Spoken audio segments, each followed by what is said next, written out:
जय हिंद, नमस्कार। आप देख रहे हैं एबीएन न्यूज। अनीता विश्वकर्मा के साथ। उत्तर प्रदेश महाकुंभ में उमड़े जन सैलाब से सीएम योगी ने की अपील। मां गंगा के जो जिस घाट के समीप है वहीं करे स्नान, संगम नोच की ओर जाने का न करे प्रयास। स्नान के लिए बनाए गए हैं कई स्नान घाट, किया जा सकता है स्नान। प्रशासन के निर्देशन का करे अनुपालन, व्यवस्था बनाने में करे सहयोग, किसी भी अफवाह पर ध्यान न दे। महाकुंभ के भगदड़ के बाद स्थिति अब सामान्य, होगा शाही स्नान, अखाड़ा परिषद का ऐलान। महाकुंभ में भगदड़ के बाद भी शाही स्नान की अखंड परंपरा नहीं टूटेगी। वहां स्थिति तेजी से सामान्य होने और महाकुंभ मेलाधिकारी से बातचीत के बाद अखाड़ा परिषद ने शाही स्नान का ऐलान कर दिया है। हालांकि पहले की तरह जुलूस नहीं होगा, इसे काफी छोटा रखा जाएगा। भगदड़ की घटना के बाद शाही स्नान रद्द करने का ऐलान करने वाले अखाड़ा परिषद के अध्यक्ष रविंद्र गिरी ने अब कहा कि प्रशासन से बातचीत हुई है। प्रशासन ने कहा कि साधु संतों के स्नान वाले घाट धीरे धीरे खाली हो रहे हैं, इसलिए अब स्नान का फैसला लिया गया है। कुछ देर में इसके लिए समय भी घोषित हो जाएगा। बताया जा रहा है कि नया शेड्यूल कुछ देर में आएगा। क्रम नहीं बदलेगा, केवल समय बदल जाएगा। कहा जा रहा है कि 10 बजे के आसपास अखाड़े शाही स्नान के लिए पहुंचने लगे हैं। आइए रुक करते हैं भदोई की ओर, देखते हैं भारत की बात राजेश तिवारी के साथ। प्रयागराज महाकुंभ में श्रद्धालुजनों की भारी भीड़ है। लगभग 8 से 10 करोड़ श्रद्धालु इस समय प्रयागराज के अंदर मौजूद है। कल भी 5.5 करोड़ श्रद्धालुजनों ने महाकुंभ का स्नान किया था। ये जो भारी दबाव श्रद्धालुजनों के कारण और श्रद्धालुओं के संगम नोच पर जाने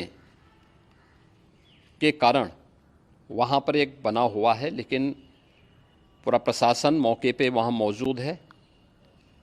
रात्रि को 1 से 2 बजे के बीच में अखाड़ा मार्ग पर, जहाँ पे अखाड़ों के अमृत स्नान के दृश्य से बैरिकेड्स भी किए गए थे, तो बैरिकेड्स को फांद करके आने में कुछ श्रद्धालु गंभीर रूप से घायल हुए हैं।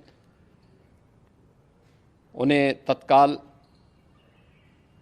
हॉस्पिटल में पहुंचा करके उपचार आदि की व्यवस्था उनके लिए की गई है। उनमें से कुछ श्रद्धालु गंभीर रूप से घायल हैं। लगातार प्रशासन स्थानीय स्तर पर श्रद्धालुओं की सकुशल स्नान कराने के दृष्टि से रात्रि को कल सायंकाल 6:30-7 बजे से ही मौनी अमावस्या का मुहूर्त प्रारंभ होने के बाद से ही लगातार लगा हुआ है।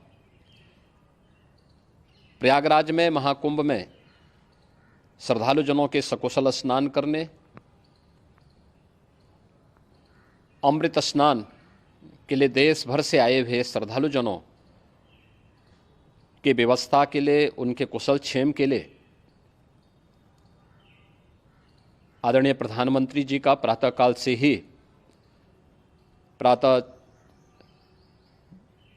से ही उनके लगभग 4 बार प्रधानमंत्री जी ने हालचाल लिया है। माननीय गृह मंत्री जी ने, माननीय राष्ट्रीय अध्यक्ष भारतीय जनता पार्टी श्री जेपी नड्डा जी ने,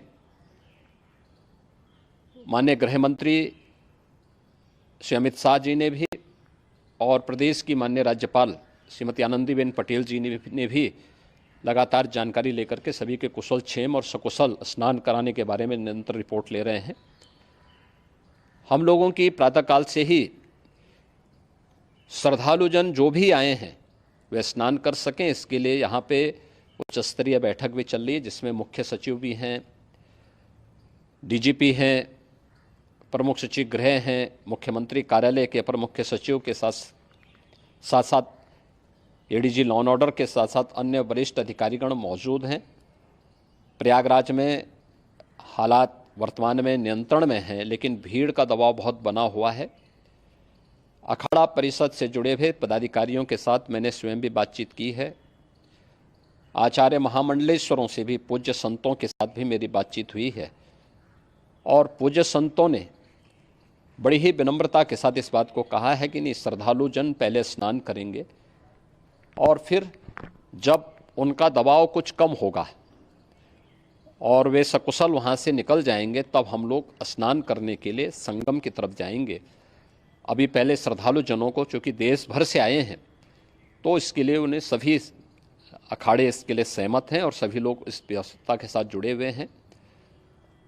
लगातार इस दिशा में हम लोगों का प्रयास है कि जो अब तक प्रातः काल से ही आपने देखा होगा, कल मैंने बताया कि कल लगभग 5.5 करोड़ श्रद्धालु कल महाकुंभ का स्नान किए हैं और आज प्रातः काल तक लगभग 8:30 बजे तक 3 करोड़ से अधिक श्रद्धालु स्नान कर चुके हैं और ये लगातार जारी है। लेकिन संगम नोच पर, अखाड़ा मार्ग पर, नागवासुकी मार्ग पर लगातार दबाव बना हुआ है और वहाँ पर श्रद्धालु जनों की सुविधा के लिए भी हर प्रकार की वहाँ पर प्रशासन पूरी मुस्तैदी के साथ लगा हुआ है। और इसीलिए मेरी अपील है पूरे प्रदेशवासियों से, पूरे देशवासियों से और सभी श्रद्धालुओं से भी, सभी पूज्य संतों से भी कि अफवाह पर कोई ध्यान न दें, संयम से काम लें। ये सब आयोजन सभी लोगों का है। प्रशासन उनकी सेवा के लिए पूरी तत्परता के साथ लगा हुआ है।